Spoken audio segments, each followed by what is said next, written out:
quiet on the set. Won't you come and meet me at the movies?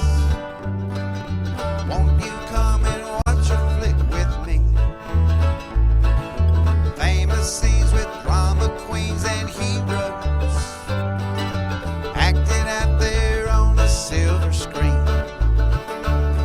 Come grab a seat, the popcorn is on me. Camera speed. Sound production, take one.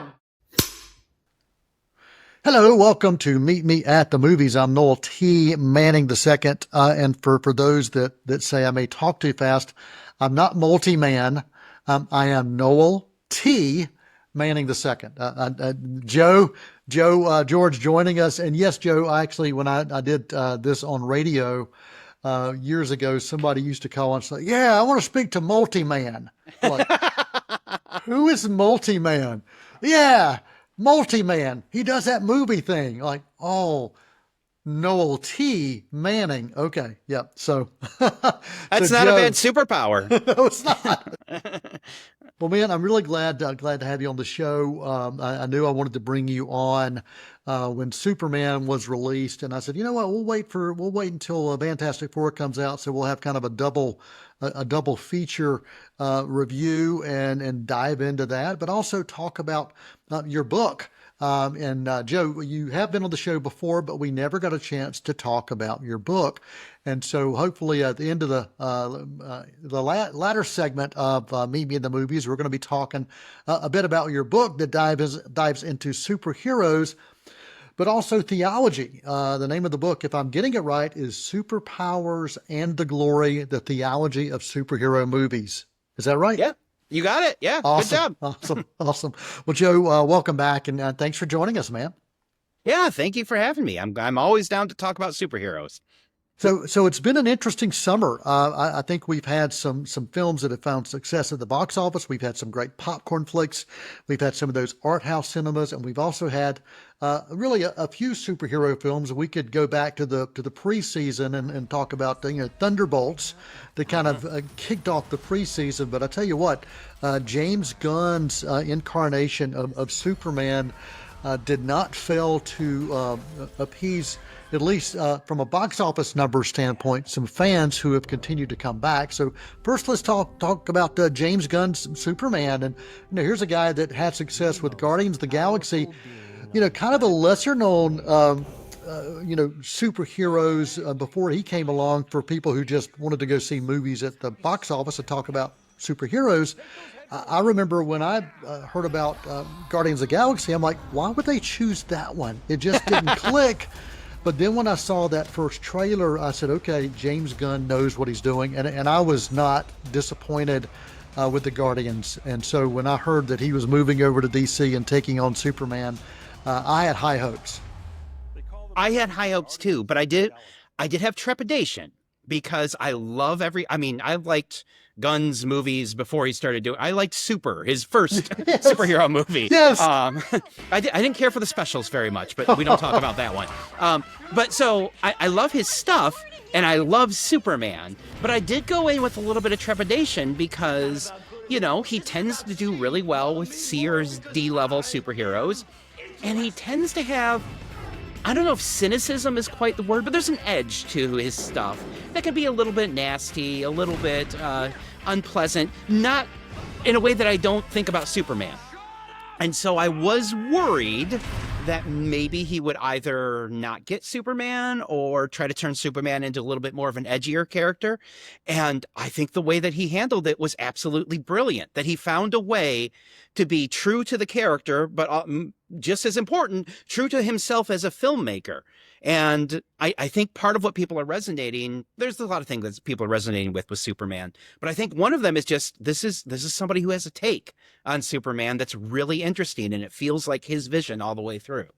Well, for me, some of the things that really echoed throughout, hope, optimism, compassion, those are three things that spoke to me big time as I watched this, and I walked away with just this good feeling. I just felt good. It was this good vibe, and you can't say that about every single superhero film, especially when you look at and I'm not going to say anything negative about Schneider, but his take was definitely much more dark, much more edgy.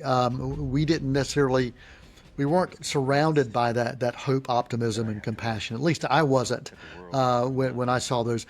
Not that I didn't like them for what they were, but this one definitely took the superhero Superman in a different take than we've been seeing the past few years. Yeah, I mean, again, I'm with you. I don't want to kick Snyder while he's down right now, but I will say something that Gunn's version of Superman does that was sorely lacking from the Snyder one is that we get Superman saving people. I mean, he saves a squirrel, for goodness sake. Yes. And yes. And it's not just, I would argue that a lot of the Marvel movies have kind of forgotten that aspect of Superman until Fantastic Four, which really leans into it in a way that I appreciate. But I think part of what people are responding to is just the basic thing that made superheroes so popular in the late 30s and early 40s, that we want to fantasize about somebody with power or power being used to help people. And Superman leans right into that. So many points where the movie stops for him to move a dog out of the way, to check on people. We get that wonderful moment where he rescues some lady and then stops and tells her how to breathe. We just want to see those in our superhero movies, and it's so refreshing. Yeah, I really appreciated all those aspects of it, and then also introducing Crypto to live action films. I was a fan of the Crypto cartoon, and Thomas and I used to love to watch that together. So when I saw that Crypto was coming, it's like who can't love a dog? And it just you found a way to see Superman having to deal with this dog that is just out of control, which is like so many dogs that we have in our lives and people we have in our lives. So that resonated as well. And then later in the movie, of course, at the end, you see maybe why that dog has no discipline. But I'm not going to give a spoiler. I know that people have probably seen it, but I'm not going to give a spoiler. But you find out why this dog may lack a little bit of discipline. So what would you say for faith-based viewers? How does this movie speak, or how could this movie speak to them? Oh man, so I not to get to the book part so quickly, but I do write about this in my book. That Superman movies, as much as they're about hope, they also take place in a really scary world where lots of things go wrong. The big scene from the original Superman movie is, of course, the Lois Lane gets on a copter and it falls apart, and it just so happens that Superman's there. We get the same thing here, almost on a massive scale, where all because of some man's petty jealousy, he's willing to wreak all of this destruction. That's scary. And I think it makes sense if you're a religious viewer to kind of look at it through what we call theodicy, the question of why is there suffering in a world with an all-powerful and just God. And one thing I really like about this Superman movie, and a couple of other ones touch on this, is the answer is, well, our faith, we put faith in something higher, but we don't shirk our responsibilities. And one of the things I really love about this version of Superman is what he does is inspire people. Yes. Time and again, you see Superman getting help from somebody else. We have that wonderful scene where the street vendor helps pick him up. Right. Late in the movie, we get a scene where he kind of inspires another hero to say, it's not all lost. We can do this together. And I think that's kind of, I think it's one thing to believe in a higher power, but I think there's something else where that belief inspires us as regular people to do good works and to make the world a better place, even without superpowers. Yeah, and even speaking to sacrifice, what are you willing to give up? What are you willing to sacrifice? And we don't just see that in the heroes who were super powered. We do see that in the individuals that are humans as well, and especially one that you spoke about who picked up Superman later in the story. He has a choice to make that can mean his life or not. And that's a really interesting take. What decision would we make if that was given to us? Any other thoughts or comments you want to make sure you share about Superman before we move on to the Fantastic Four for steps? I mean, I just want to throw out there, I also, as a longtime superhero nerd, and Guy Gardner is my favorite character in all of comics, I just love how silly the movie is, too. It never shies away from the fact that these are fundamentally stories for children, and that they're very, very goofy. And I love how it's both rich and deep and rewarding and very silly. Yeah. It does not forget where it came from. Yes. And it leans into that, and especially in certain situations and with certain characters. And I've got to say, I really am happy that the squirrel was saved and that was left in that cut.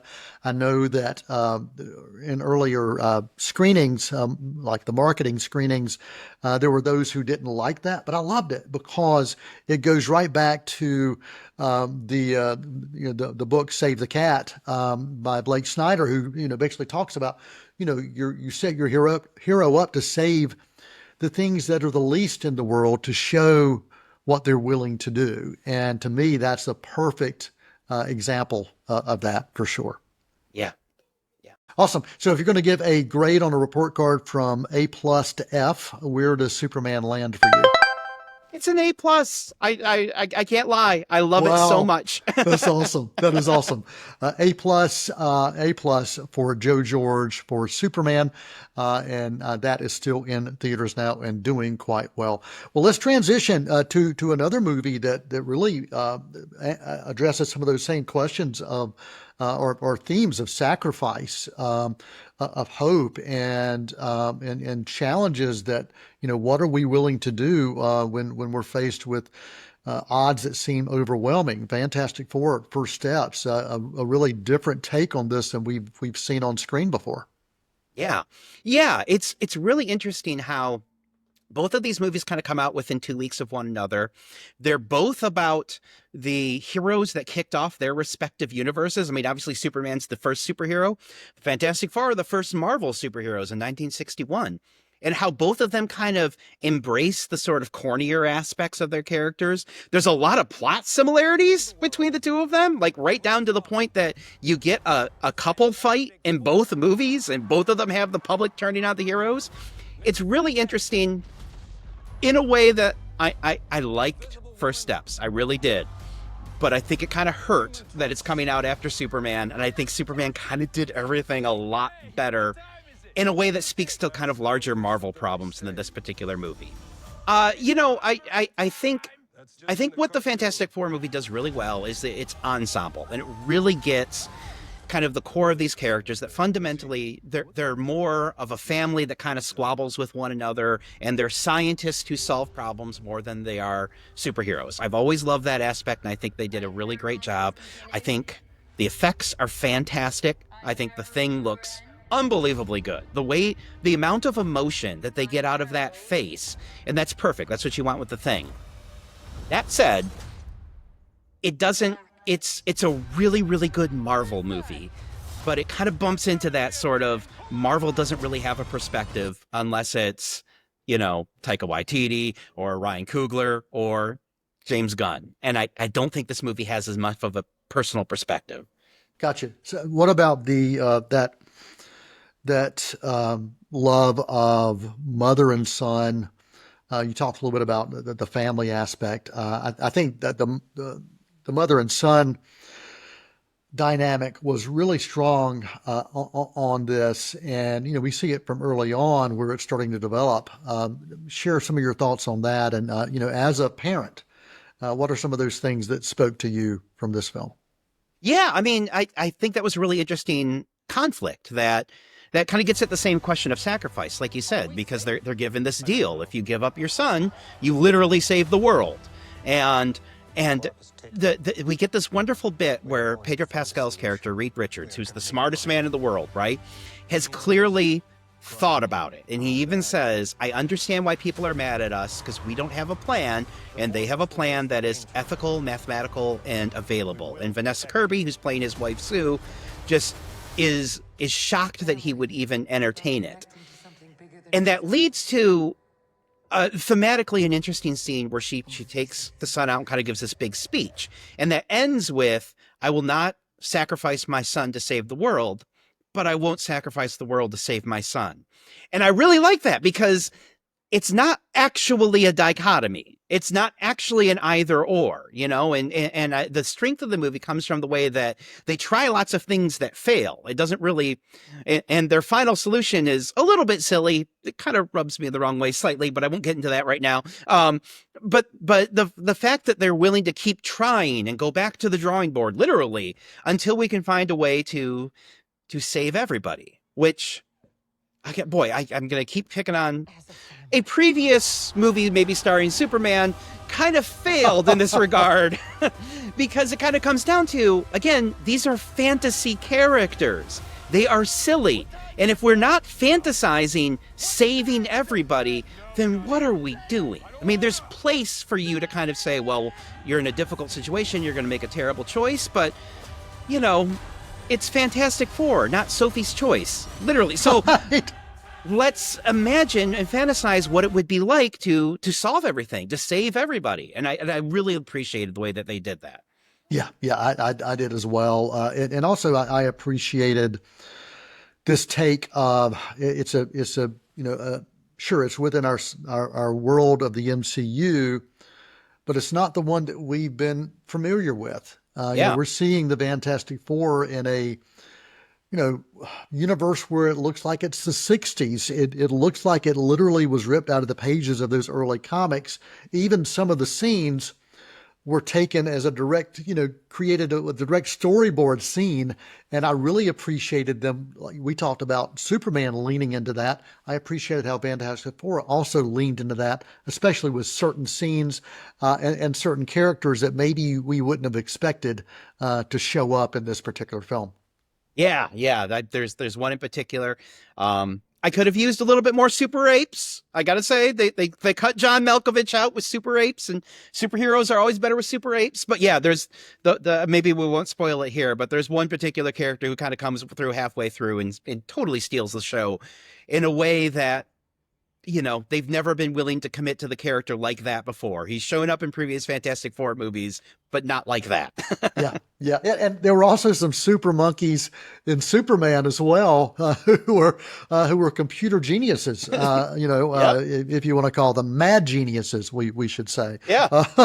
Yep. So any final thoughts, any final theological takes you wanted to make sure you share about Fantastic Four before we give your grade and go to the intermission?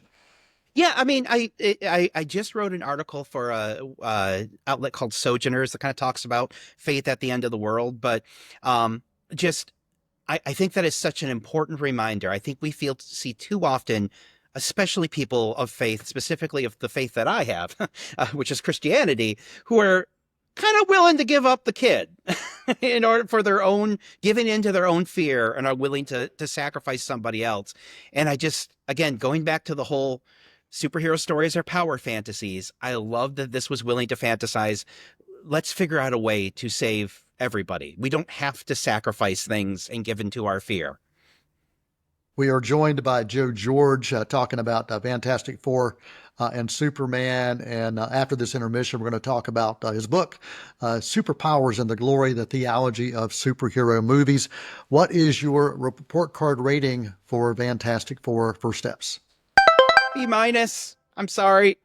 I like okay. it. Like it, didn't love it. All right, we're going to take a quick intermission. We'll come back with more right after this on Meet Me at the Movies. Won't you come and meet me at the movies?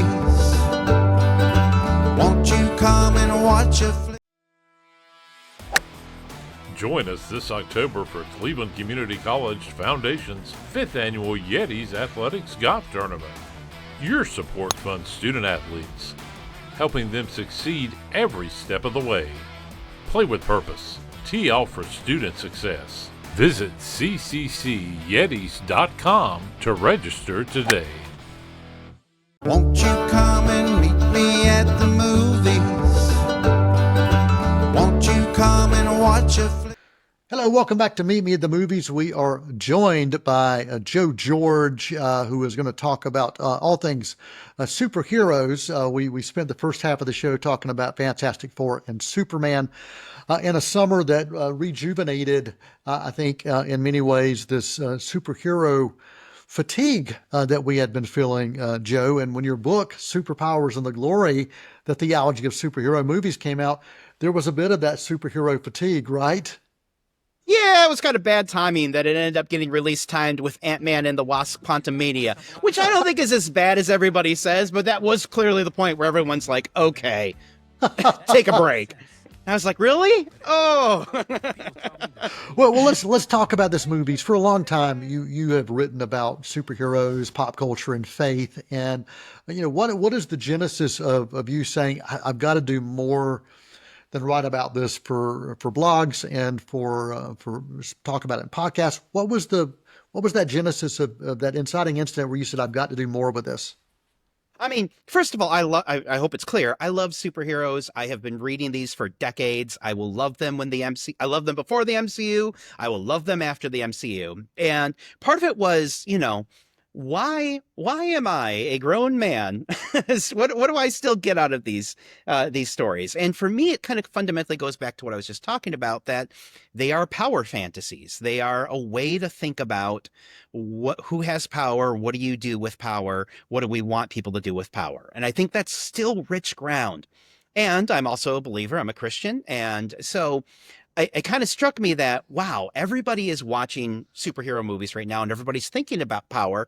This would be a really interesting time to kind of think about, to get talking about how these power fantasies help us think about God and higher power and our role in the world. And so there was a window there where I thought, let's try to bring those two things together. And the window may have closed a little bit by the time the book came out, but maybe it's opening again, I hope. The pendulum with superhero films will always swing.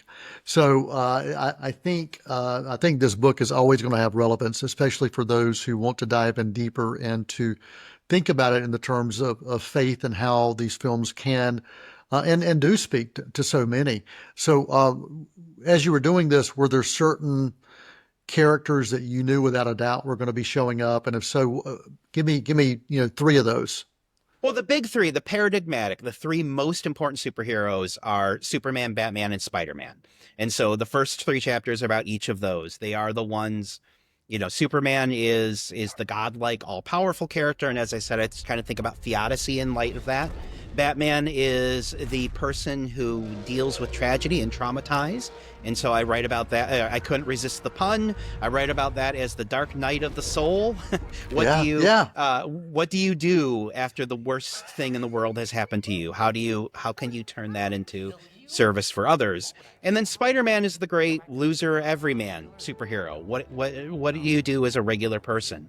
And I write about that as, what can we as regular people, and particularly fail, when we get it wrong, what does our faith mean to keep going? And so those are the three big ones. But I will say that at least by the time that this book came out, which is 2023, I read about all of the comic book superhero movies that have come out to that point. So, wow. If you want to hear somebody talk about theological reflections on Nick Cage as Ghost Rider, I've got you covered. Well, yeah, and I think you mentioned some of the others. I know Black Panther was in Absolutely. there. Justice, ancestors, mercy, and how those all fit into kind of who we are. Talk a little bit about Black Panther, because that was another one of those superheroes that made the big screen. That at its time, there were some who were not true comic book fans that were thinking, why are we bringing the Black Panther to the big screen? How is this going to make money? And it surprised everybody, not just with what it did from a money-making standpoint, but also what it said to people at a much deeper level. Yeah. Yeah. I mean, that's a perfect example of what I was talking about when we think about power fantasies. The whole fantasy of Black Panther is that there is this country in Africa that was not ravaged by Western civilization and enslavement and exploitation. And being separate from that sort of ravishing that the rest that happened to the continent in real life, the people that lived there excelled and created this amazing world. And the tension, one of the big tensions in Black Panther is, are we going to reveal our specialness? This, do we dare do the risk and open ourselves up by sharing what we have with the rest of the world, right? And one of the things that I think is so brilliant about that movie and so interesting that I talk about a little bit is that T'Challa, played by Chadwick Boseman, is the hero, but his kind of great power is that he's willing to learn from everybody else. Kind of every other character, Nakia to Killmonger, Michael B. Jordan's character, they all kind of teach him how to be in the rest of the world. And so I use that as my introduction, as kind of a call for believers or people of faith to stop hiding ourselves. And I don't mean that in a you got to go out there and evangelize way, as much as you be ready at all times to give an answer for the hope that is within you. You've got a hope that you can share with the rest of the world that says you don't have to be afraid anymore. And so I kind of read that Black Panther movie through that lens to encourage people to share their hope. I love that. I love it. And you mentioned Spider-Man, of course, and Peter Parker, and it's what we've seen Spider-Man on film now for so many years through different actors, and then all of those actors finding a way to come together in a way that really blew me away. And I had no idea it was going to be able to happen that way. But, when I think of Spider-Man, I can't help but think about the whole great responsibility aspect of when you're given gifts and given these opportunities. It is a responsibility that we carry with us. And even as those who profess to be Christians, there's a responsibility that comes with that to show who you are by being Christ-like. And so, yes. What are some of the things from the Spider-Man perspective that really, really speaks to you beyond that? Yeah. Well, two things. One is, to my mind, Spider-Man 2 by Sam Raimi is still the best superhero movie. And the best scene is the great train rescue sequence where he's got to stop a runaway train, which, of course, ends with this wonderful moment where Spider-Man's out of strength and he starts to fall. It's shot. It's a close-up of his chest. And he starts to fall and these hands come out from the side. And it's, he crowd surfs. They lift them back into the rest of the train. And it's this moment there where, again, you see he's given his all and he's taken his responsibility. Yeah. And now it's somebody else's responsibility. Yeah. And I don't know if you remember, when they get him to the back of the train, all the people are looking at him. And one guy says, he's just a kid, and that's what it yes, yeah. He's Spider-Man, but the appeal of Spider-Man is he could be anybody, which is the other thing I write about, especially in light of the Spider-Verse movies, where we get Miles Morales introduced, this totally different one, Spider-Man, who has the exact same thing. He's even more so just a kid, but he does the same thing. He's got a power and he's going to use it, even when everybody tells him, even when other Spider people in that first movie are telling him, you're not good enough. He comes out and says, no, I've got to do what I can. I've got this. It's a leap of faith, is what he says. And that scene you described, I get chills, honestly, just thinking about it. And every time I see it, I still am just in awe of that, of what Raimi did with that particular scene and how he spoke to audiences, for sure. Awesome. And Joe, if people wanted to follow your work, I know there are a lot of places, so I want to make sure that you share the ones that you want to make sure people check out your work. Yeah, if you want to hear me getting way too nerdy about things, I write often for a site called Den of Geek, and I've got like 8 articles about Spider-Man or Fantastic Four and Superman there right now. You can find me there all the time. If you're interested more in faith stuff, Sojourners is kind of my main home for that right now. And if you're interested in me being a weird lefty about pop culture, then Reactor Magazine is the place to find me there. Awesome. Joe George, thanks for joining us, man. It's always good to see you. Love having you on the show and always just love spending time with you, man. Thanks so much, Noel. This is a lot of fun. I'm Noel T. Manning II for Joe George and the entire cast and crew. That's a wrap. We'll tell about the happy and the sad ones. We'll talk about the good ones and the bad ones. Many films to view till we meet again.